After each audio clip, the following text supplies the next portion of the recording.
I think with, remote making it possible to hire anybody anywhere, with AI making it easier to learn anything. Right. I think we are in the best time ever when it comes to like raising, locations that have previously been, not favored when it comes to employment opportunities.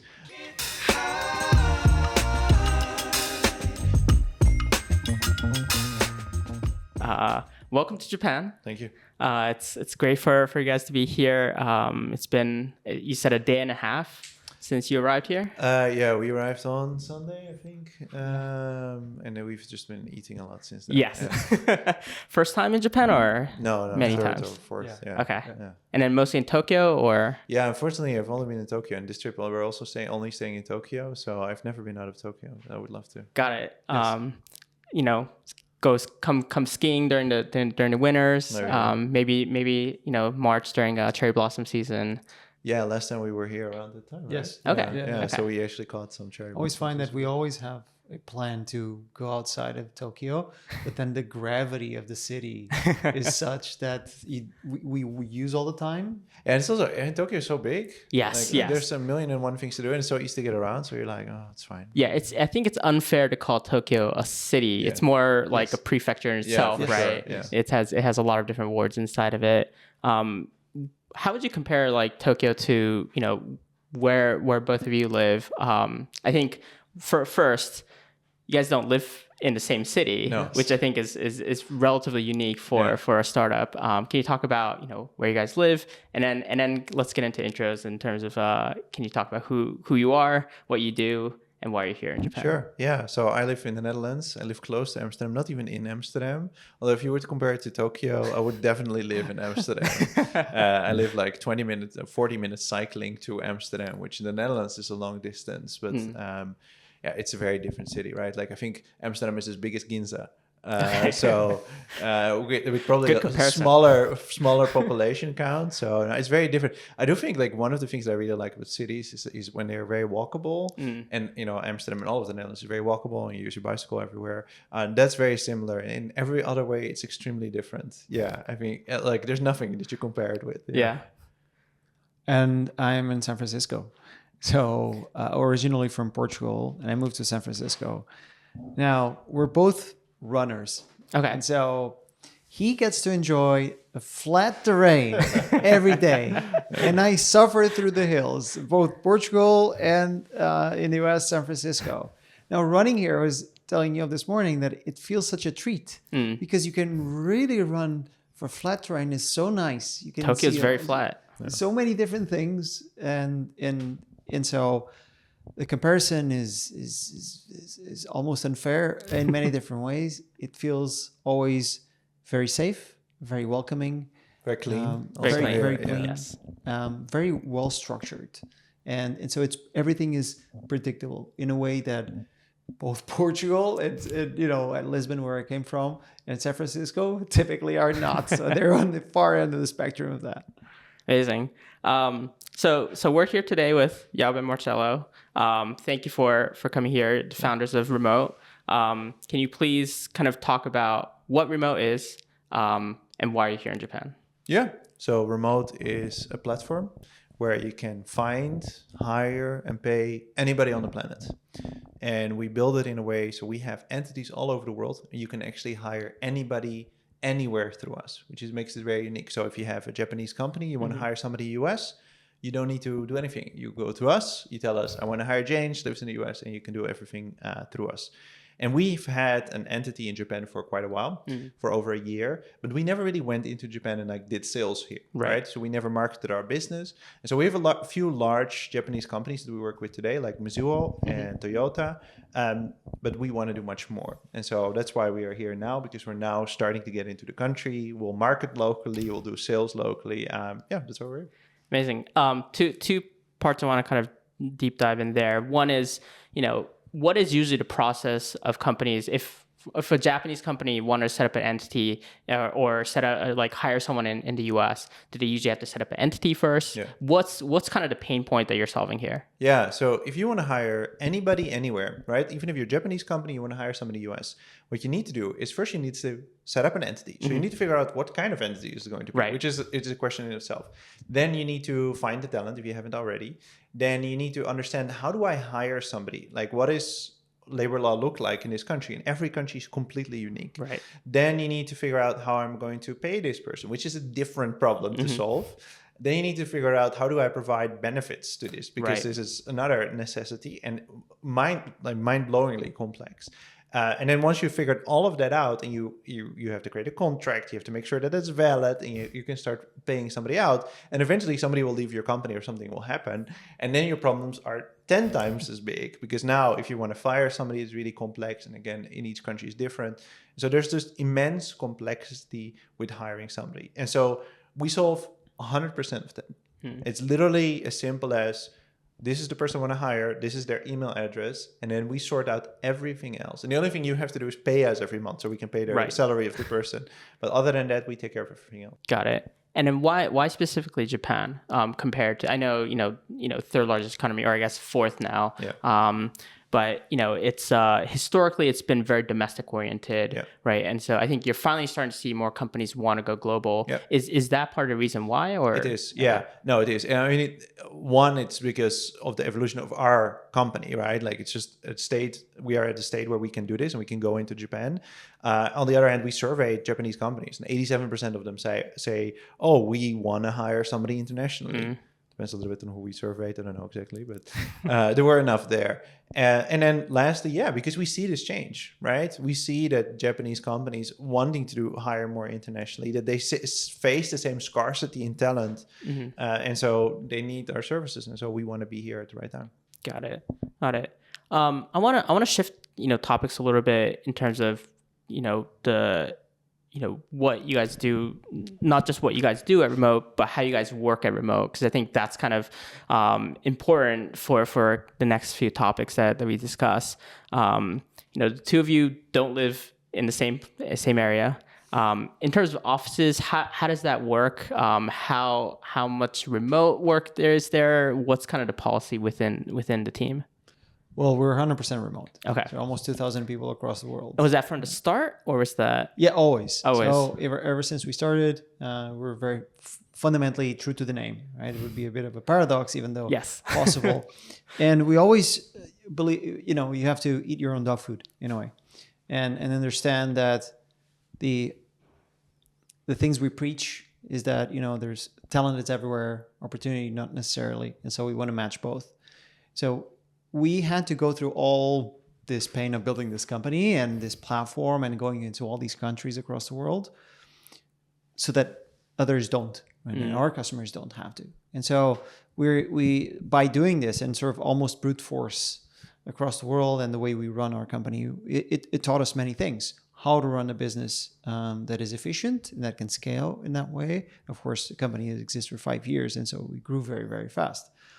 And even though within this fast pace, we were able to thrive. We were able to thrive in it because we keep almost writing our own book every day on what it is to build a company like this, which effectively every company has to. And then ultimately is how it also makes our product much better. And in order to build the things that can maximize the output for all the countries, all the companies across the world.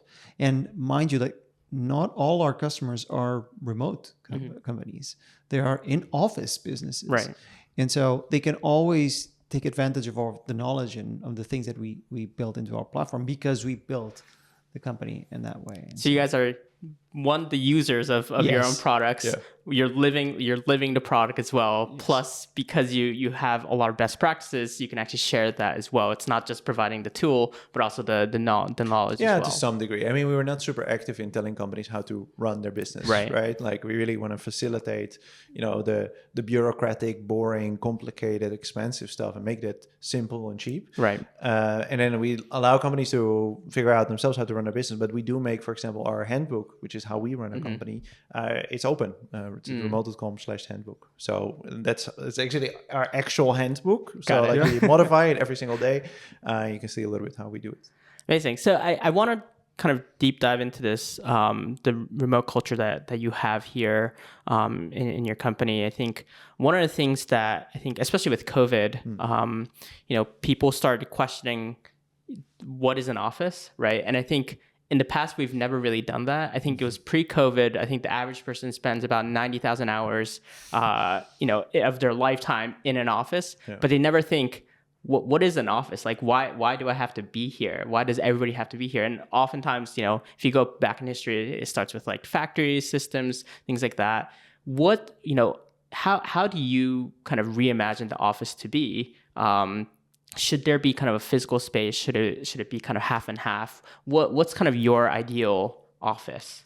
Yeah, I think, fundamentally you want to make it easy to collaborate and to communicate, right, in an organization. And I think if you're able to do that, then it doesn't really matter where people are. Right. Well, maybe it does matter, right? Like maybe you cannot do it remotely very well, but in principle, like that is really what you want to achieve. It should be easy to communicate.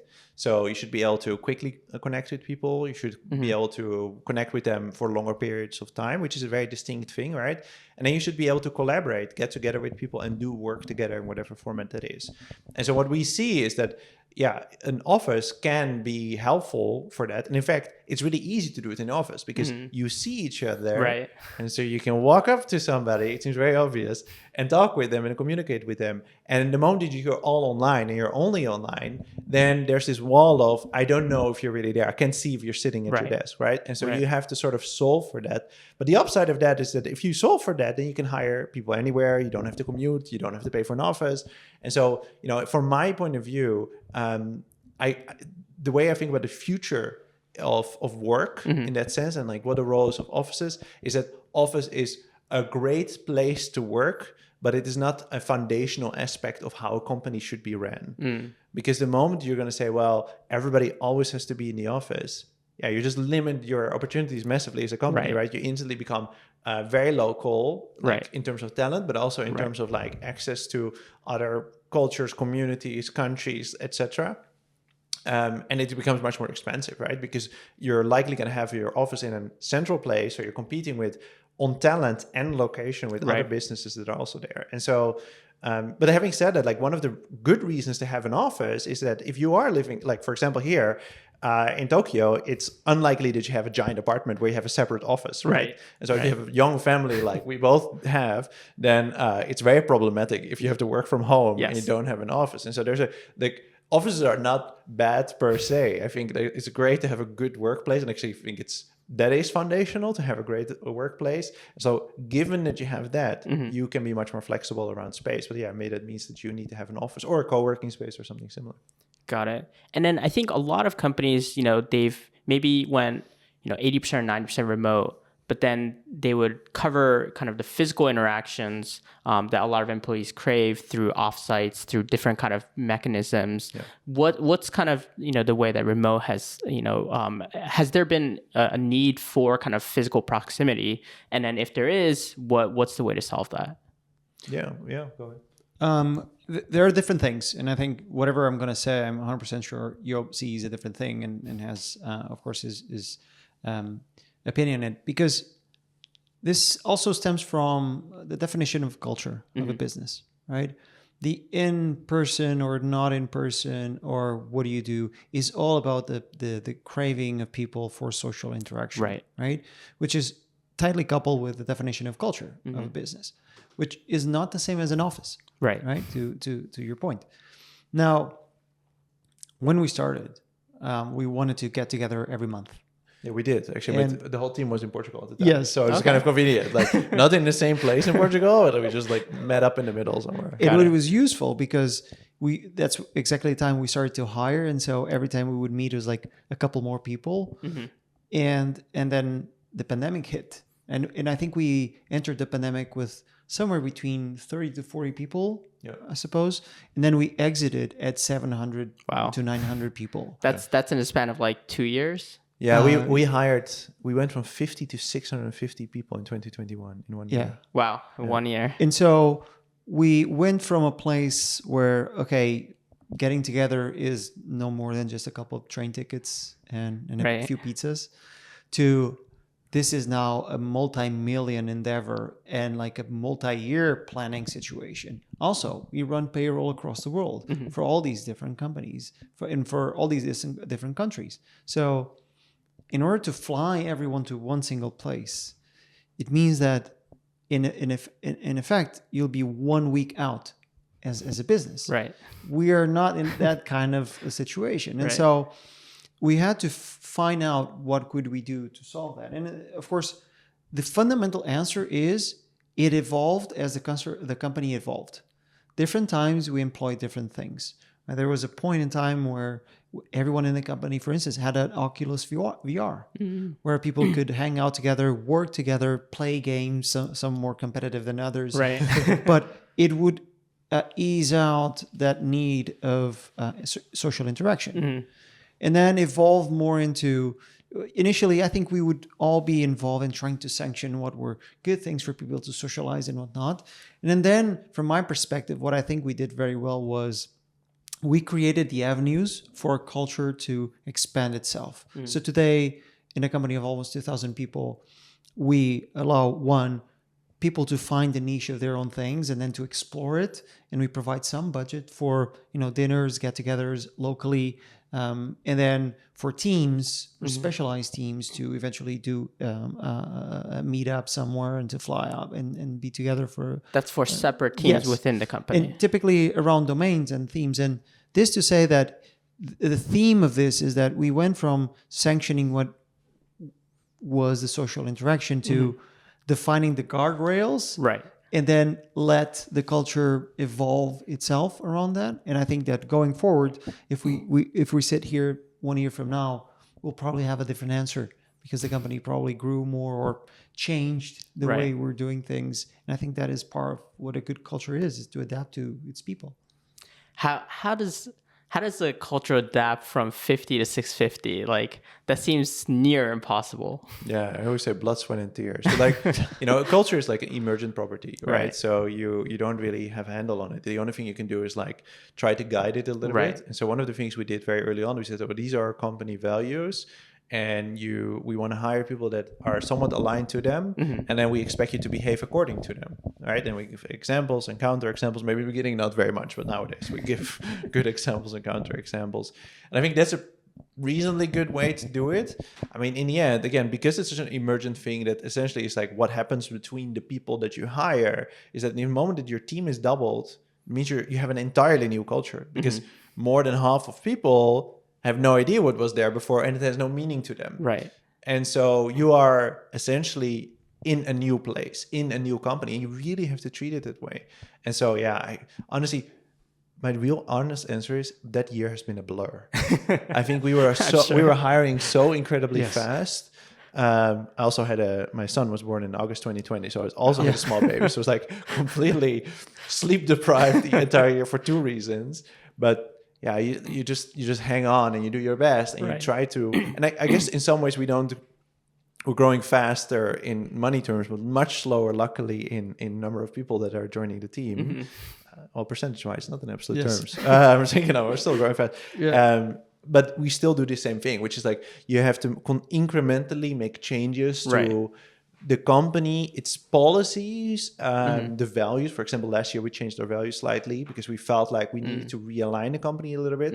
And then you get feedback and you try to change it again. Like the way I like to think about it is that your company is a product. You have a product that you sell to customers and your company is another product. And so you have to think about it as in terms of what does it do well? Does it serve all the needs of its users, which is the individuals working at the company? Right. And if not, you should address that.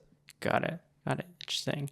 I think a lot of companies, a lot of startups that I've talked to, there's a general kind of like ballpark number of like, once you get to like 30 employees, then the CEO doesn't know everybody that personally, and so you have to start hiring managers. And then like 100 is another mark, 300 is another mark. Have you found like different kind of pivot points in the company where you've had it was it was at a point of scale that it was too much that you had to kind of change something? Yeah, no, all the time. Okay. All the time. And I think it's not, it certainly is when your team gets bigger, right? Like I think up until like 15 people, nothing matters. Everybody does everything and that's okay. It's like a feature that you don't have to think about it. And then, once you scale to like 100 something people, it's when you have to start taking things seriously, like policies and such. And then once you get to like 1,000, you have to not just take your policies as like a thing that is aspirational, but you have to make it rules. Right. Because it's too many people that have too much freedom to interpret whatever it is, and you cannot expect everybody to like live in your head anymore. In terms of how do you change that? Especially if you come at the point where it's like 1,000 people, millions and millions of dollars in revenue. It's a big company.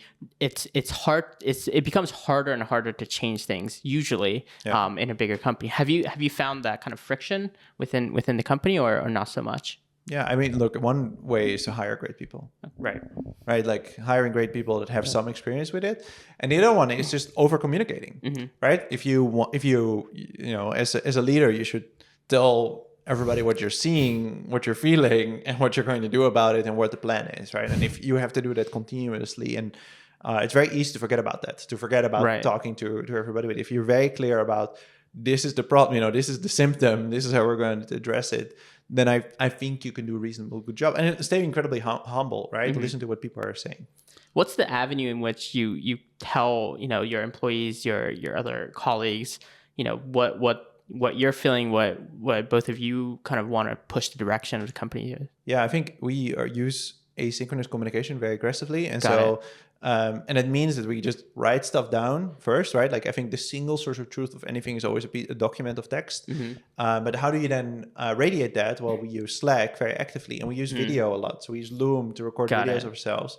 And then you also have things like all hands and other, calls where people get together and then we radiate information like that. But primarily it's actually through Loom, I suppose. Yeah, absolutely. Yeah. I'd love to know kind of the tech stack. You mentioned Loom. Like, what specifically do you communicate on Loom? Is it everything from like daily kind of stand-ups and communications, or like what's kind of the what's kind of use case? It's about making the best out of. If you assume that no one, all the people around the world, they're not potentially online at the same place at the same time, even if you're in the same country as the person that you want to communicate with. That means that you need to optimize for one, your execution, and second, for the delivery of the message. So the basis of the asynchronous communication is precisely this: is how can you? The definition is multiplex the work, which is if you break your tasks into different models. One is I'm going to program or build this marketing campaign, and I now need to communicate this with my colleague. So of course you can always send a DM to the person and say, hey, this is happening. But first, you should not assume that the person is ready to answer. Second, if you're really gonna write a really long piece of text, maybe you should just say it.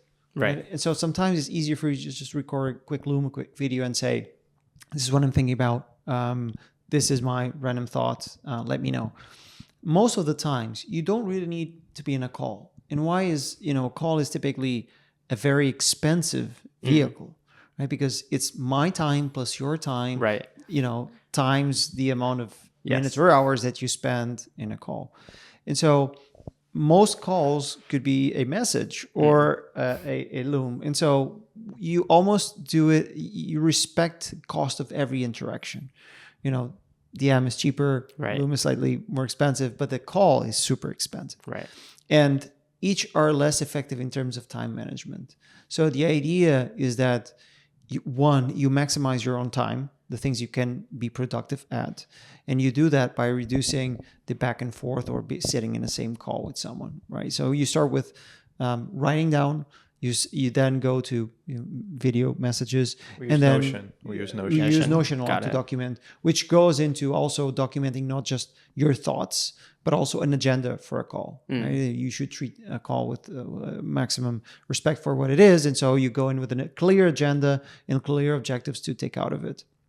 And that usually solves most of the scenarios. Even in teams that are super far apart, we have one of the teams that I keep referring has one person in Portugal the next person is in Kyrgyzstan, then there's another person in India, and I believe that the last person is in Australia. Oh, wow. Okay. And so this team is especially effective at communicating because they understand that there is a very short window of time each day in which they can all be in the same call. Right. And even for that window of time, someone will have to concede that it's either super early or super late for them.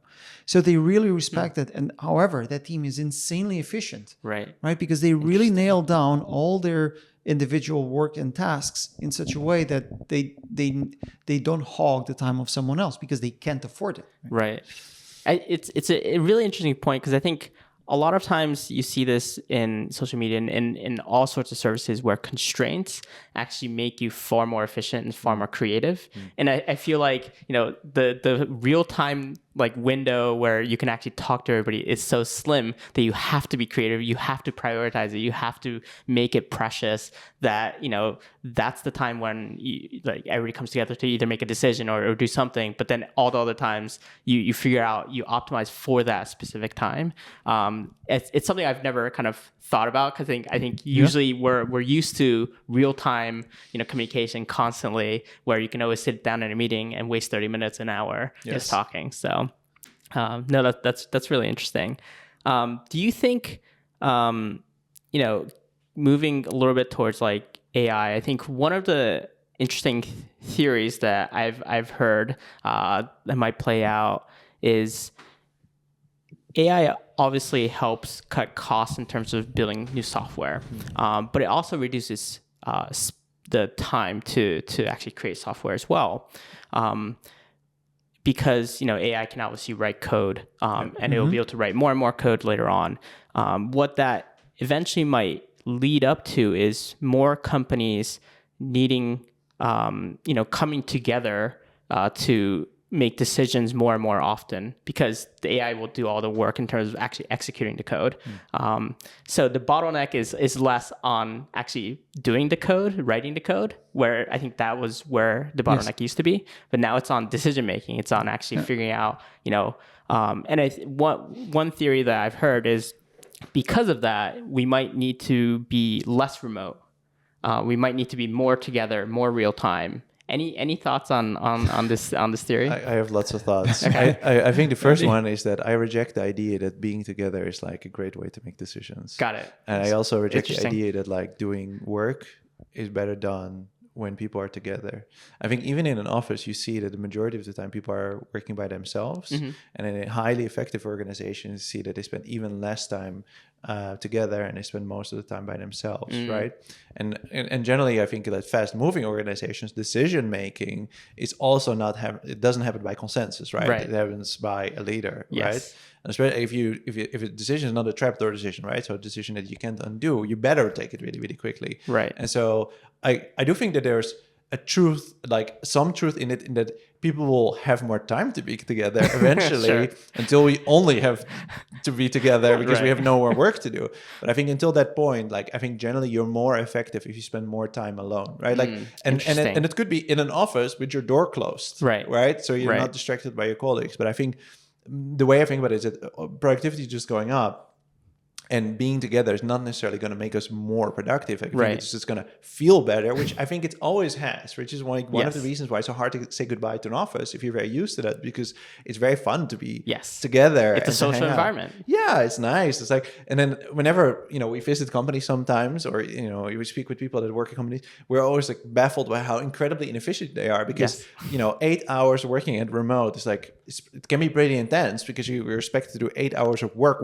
Right. Whereas in an office, you're just expected to be there for 8 hours, which is a really low bar, right? Like the only thing you have to do is not leave. And so I think that's a really big difference. So no, I do think that eventually, a lot of work is going to be replaced so people can just hang out together. Got it. No, it's interesting. I think the thought of, I think oftentimes people think that we need to be in teams and we need to make decisions together. But as you mentioned, a lot of decisions are actually made without consensus. Actually, a lot of the most important decisions are usually made without consensus. It's usually the leader kind of saying like, okay, I'm going to reject all of your ideas. I believe in this direction and we're going to move forward. Yeah, and it's like well proven that is actually probably a better way to take decisions anyway, right? Like because it removes a lot of overhead, but it also prevents things like groupthink, which is really dangerous, right? And in general, consensus-driven decision making will lead you to mediocrity, right? Like by statistics, right? And so you can only, if you want to exceed and you know be standard deviations away from the median, you have to take decisions in isolation. Makes sense. I think one interesting phenomenon of every technology that emerges in my mind is that it usually leads to greater inequality to some extent. I think remote work, it's incredible because now you have access to global talent, right? Especially if you use something like remote, where you can hire anyone from any country without having to set up a subsidiary. You could just hire them, right? And so this allows you to hire the 10x engineer, the 10x salesperson, the 10x whatever marketer, whatever it is. But what it also means is that people who aren't 10x, it makes it harder for them to work, because in the past, they had a local, proximity advantage where if they were geographically located in a place where, let's say in Japan, where not a lot of people speak English, just being able to speak English while living here is an advantage, right? And so that no longer becomes the case. Do you think there's a balance that we need to take, or should we, keep moving things further and further so we can kind of companies can, hire the best talent constantly? Yeah, I mean, look, not everybody can hire the best. Right? And there's generally scarcity in particular kind of talent. And I think we're at a point of time where it's easier to educate yourself on new skills, especially those that are, scarce, than ever before. So I think with, remote making it possible to hire anybody anywhere, with AI making it easier to learn anything. I think we are in the best time ever when it comes to like raising, locations that have previously been, not favored when it comes to employment opportunities. And given scarcity, it's not like we're seeing that, people that are, highly educated engineers, for example, right, which is scarce most of the world, it's hard to find, it's highly paid. It's not like we're seeing that San Francisco engineers are now all going unemployed because, all these people in, the Netherlands or Portugal are now, amazing engineers. Now, one, the supply is still not great enough. And two, the demand for that kind of talent is so incredibly high, right? And I think in that sense, it's the best time ever. I don't know if it's going to change in the future with AI, but I don't think that remote work is like creating inequality in a different kind of way. We have data that shows that it's actually going the opposite direction. So for example, when we opened in Portugal, the average salary in a little town that I used to live was about €1,500 a month for software engineers coming out of university. Today on remote, people that are employed through remote, it's about 45 to 5,000 euro a month. So, that tripled in the course of about 4 or 5 years that we've been active there, right? And these are people that, only had access to local employers, of which there are few, and now they have access to the entire world. Amazing. And then talk a little bit about, is how we live going to change through remote work? Technically we can kind of start living anywhere we want. I think in a previous podcast that I recorded, I talked about, one question I had was, are cities going to get bigger or are they going to get smaller? And I think you can make both kind of arguments. What do you guys think in terms of the effects of remote work? So we effectively see this change already today. We track our own numbers, but also, data from census and similar information where most of the remote workers, or not just, if we don't focus on remote workers, if we just focus on people that work for distributed organizations, they are not located in main cities. They typically are outside of main cities. Got it. Often far from main cities, which is something that you wouldn't see up until 2, 3, 4 years ago. Right. And now you see a very interesting effect, which is areas that used to not have enough services, housing, so on and so forth, are now being further developed than much more than ever before.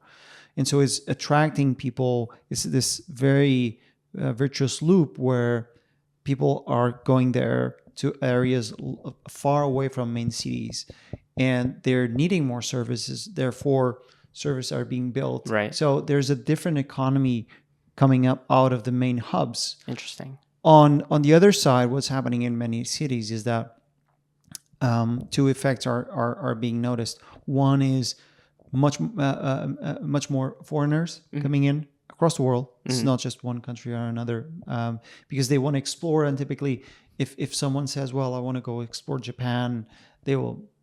Odds are they'll land first in Tokyo or the whereabouts, and then they'll figure out next steps. And then the second is the office spaces. So in many cities, the vacancy of offices are somewhere between 50 to 70%. It's pretty bad in the US now. It's massive. You go around New York around 6, 7 p.m. and you see all these empty offices lit up, but they're empty. Right. It's eerie, really. And San Francisco is even more daunting of a scenario.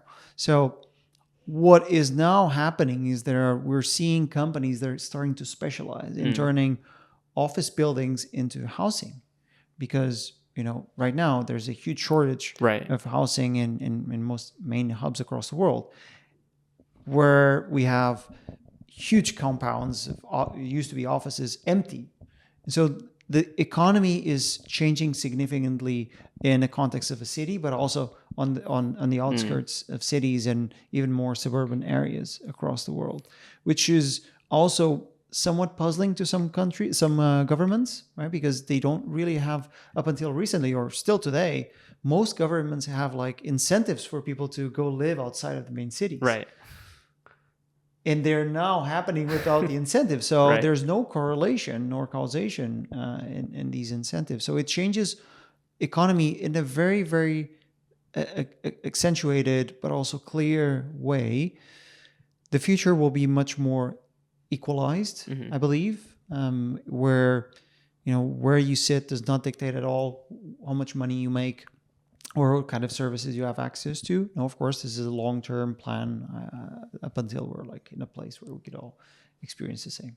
Yeah, no, I completely agree with the statement you made. I think, in cities, a lot of commercial buildings are going to be turned into residential homes. And there's going to be more people who come into cities, but there are also going to be a lot more people who lives on the suburbs, and maybe, multifamily homes start emerging again. So I think there's going to be all this, like this really interesting dynamic that happens because of remote work. And not every company has to be 100% remote work, but I think, the effect of remote work being an actual thing and actually being able to provide the resources to be able to do it, because it was so hard to do previously, that's what is really going to start to change how we kind of it will be reimagining kind of how we work, how we live as well. Yeah. Incredible. I know we're running out of time. In terms of companies here in Japan who want to go global, what are kind of some words for you to some advice? I mean, look, any journey starts with the first step, right? Yeah. And I think if you are a Japanese company, you want to expand, take the easiest step, right? Which is find somebody who is maybe not in Japan, but slightly outside of in Japan in terms of time zone. That's the easiest way to get started, right? It doesn't mean that you have somebody whose time zone is misaligned and you have to do calls at crazy times, right? Like it's a small step, and like that usually helps a lot.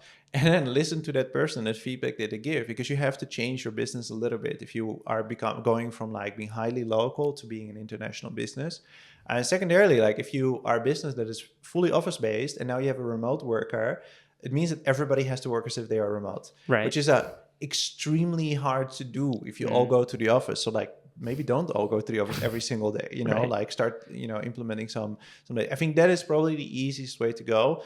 And then of course use remote.com. Yeah, that's how do if Japanese companies here are interested in learning more about remote or wanted to use it, what's the best pathway to do that? There's many ways. The easiest way is to go to remote.com and press a button that's there to sign up. You can also just email me directly. It's job@remote.com. Amazing. Well, thank you for your time today, and hope you enjoy Japan. Thanks so much for having us. Awesome. Thank you.